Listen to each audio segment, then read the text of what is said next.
ಎಲ್ರಿಗೂ ನಮಸ್ಕಾರ. ನಮ್ಮ ಅಡುಗೆ ಚಾನಲ್ಗೆ ಸ್ವಾಗತ. ಇವತ್ತಿನ ವಿಶೇಷ ರುಚಿಕರವಾಗಿ ಆರೋಗ್ಯಕರವಾಗಿರೋ ಅಂಥ ಬೆಳಿಗ್ಗೆ ತಿಂಡಿ ಅಥವಾ ರಾತ್ರಿ ಊಟ, ಈವ್ನಿಂಗ್ ಸ್ನ್ಯಾಕು, ಮಕ್ಕಳ ಸ್ನ್ಯಾಕ್ಸ್, ಟಿಫನ್ ಬಾಕ್ಸ್ ಕೂಡ ಕೊಟ್ಟು ಕಳಿಸ್ಬೋದು. ತುಂಬಾ ಒಳ್ಳೆ ರೆಸಿಪಿ, ಮಾಡೋದು ಕೂಡ ತುಂಬಾ ಸುಲಭ. ಟ್ರೈ ಮಾಡಿ ನೋಡಿ ಒಂದು ಸಲ. ಮೊದಲನೇ ಸ್ಟೆಪ್ಪಲ್ಲಿ ದೊಡ್ಡದಾಗಿರೋದು ಬಟ್ಲೆ ತೊಗೊಂಡಿದ್ದೀನಿ. ತುರಿಯೋ ಮಣೆ ಕೂಡ ತೊಗೊಂಡಿದ್ದೀನಿ. ಇದು ಮುಸ್ಕಿನ ಜೋಳ. ಇವಾಗ ಸೀಸನ್ ಕೂಡ ಇದೆ, ತುಂಬಾ ಕಡಿಮೆ ರೇಟಲ್ಲಿ ಕೂಡ ಸಿಗ್ತಾಯಿದೆ. ಇದು ನಾನು ಯಾವ ರೀತಿ ತೋರಿಸ್ತಾ ಇದ್ದೀನಿ ನೋಡಿ, ಈ ರೀತಿಯಾಗಿ ತುರ್ಕೋಬೇಕು. ಈ ಮೆಥಡು ತುಂಬಾ ಸುಲಭ, ಕಡಿಮೆ ಟೈಮಲ್ಲಿ ಕಡಿಮೆ ಸಮಯದಲ್ಲಿ ಮಾಡ್ಕೋಬೋದು. ಅಥವಾ ರೆಡಿಮೇಡ್ ಕಾಳು ಕೂಡ ಸಿಗುತ್ತೆ, ತೆಗೆದಿಟ್ಟಿರ್ತಾರೆ, ಅದನ್ನು ಕೂಡ ಅದು ತಂದರೆ ಎಷ್ಟು ಫ್ರೆಶ್ ಇರುತ್ತೆ ಗೊತ್ತಾಗಲ್ಲ. ಅದಕ್ಕೋಸ್ಕರವಾಗಿ ಈ ರೀತಿಯಾಗಿ ತಂದು ತುರ್ಕೊಂಡ್ರೆ 2ರಿಂದ 3 ನಿಮಿಷದಲ್ಲಿ ತುರ್ಕೊಂಬಿಡ್ಬೋದು. ಅಥವಾ ಇದನ್ನೆಲ್ಲ ತೆಗೆದುಬಿಟ್ಟು ಮಿಕ್ಸಿಗೆ ಕೂಡ ಹಾಕೋಬೋದು. ಈ ಮೆಥಡು ತುಂಬ ಸುಲಭ ಅಂತ ಇದನ್ನು ತೋರಿಸ್ತಾ ಇದ್ದೀನಿ, ಈ ರೀತಿಯಾಗಿ ತೋರಿಸ್ತಾ ಇದ್ದೀನಿ.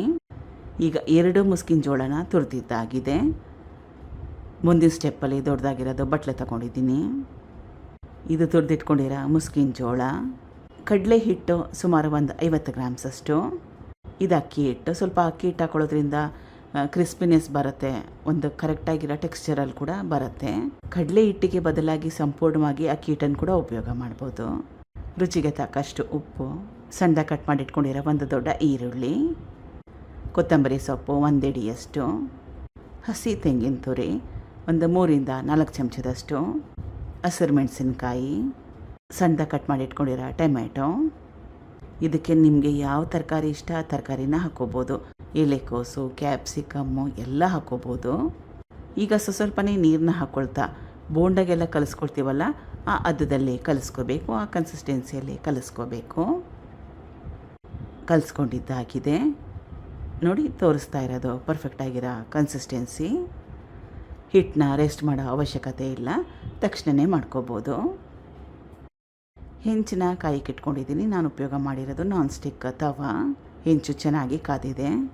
ಸೌಟಲ್ಲಿ ಕೂಡ ಹರಡ್ಕೋಬೋದು. ಸ್ವಲ್ಪ ತೆಳುವಾಗಿ ಬೇಕನ್ನಂಗಿದ್ರೆ ಕೈಯಲ್ಲಿ ಹರಡ್ಕೊಂಡ್ರೆ ಸುಲಭ ಆಗುತ್ತೆ. ಎಣ್ಣೆ ಹಾಕ್ಕೊಳ್ದೆ ಕೂಡ ಮಾಡ್ಕೋಬೋದು. ಇದಕ್ಕೆ ಮುಸ್ಕಿನ ಜೋಳ ಹಾಕ್ಕೊಂಡಿರೋದ್ರಿಂದ ಸ್ವಲ್ಪ ಸಾಫ್ಟಾಗಿ ಮೃದುವಾಗಿ ಬರುತ್ತೆ. ಅದಕ್ಕೋಸ್ಕರವಾಗಿ ಒಂದು ಕಡೆ ಚೆನ್ನಾಗಿ ಬೆಂದ ಮೇಲೆ ತಿರುವಾಕೋಬೇಕು. ಬಣ್ಣ ಕೂಡ ಚೆನ್ನಾಗಿ ಬರುತ್ತೆ. 2 ಕಡೆ ಚೆನ್ನಾಗಿ ಬೇಯಿಸ್ಕೋಬೇಕು. ಈಗಿದಾಗಿದೆ. ಮಿಕ್ಕಿರೋ ಹಿಟ್ಟಿಗೆ ಸೇಮ್ ಪ್ರೊಸೆಸ್ನ ಫಾಲೋ ಮಾಡಿ. ಈಗ ರುಚಿಕರವಾಗಿ ಆರೋಗ್ಯಕರವಾಗಿರೋ ಅಂಥ ಅಡುಗೆ ರೆಸಿಪಿ ರೆಡಿಯಾಗಿದೆ.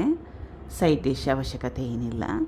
ಚಟ್ನಿ ಪುಡಿ ಅಥವಾ ಉಪ್ಪಿನಕಾಯಿ ಇದ್ದರೆ ಸಾಕಾಗುತ್ತೆ. ಟ್ರೈ ಮಾಡಿ ಒಂದು ಸಲ. Thank you for watching. ಧನ್ಯವಾದಗಳು.